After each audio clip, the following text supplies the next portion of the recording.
Banyuma y'imyaka 5 kuyarwampare tunga ekitenisa cha district omurukanka kibare omurindija enguto zikarara kandi eki kiteganisa abatura kutambuza ebyemushuburo yabo. Oruguto rukuruga hariya masantura kwikaha tuturantubwe nabona n'oruguto mbano twantushaba mu tukorere kuruga masantura kuzengorogoro twine ebihingwa byitu twine yo mwani twine yentoke turiyo tubuziraho kubirabyo gabaga rya mizi ndio turagaheruka kugabona yaberye nguto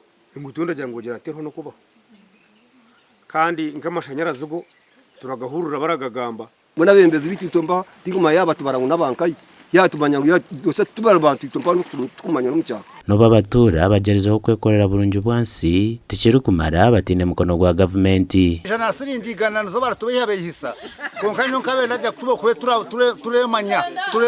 bakayitira no mutuba kwatira nenkoni hobwe cyabasika tuburwa na bembezi ninga tugumiza muko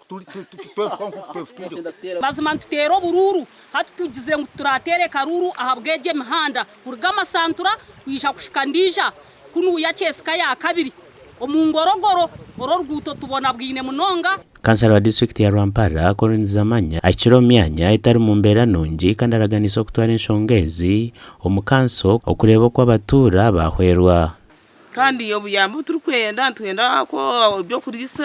kubisa hweka abanika sente abani cyo kujya amazima yitwa abantu none nimwe turenterebera umutoje kubiha mu school fees z'abana natwashowe tukumanya kuturabahere tameji onke sente bakajaza irya account kabatakuzireta bakakorera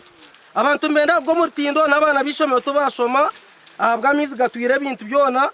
abana bagwa mu biya muno mwane rijo gashaka kuri sofa himbisiwe.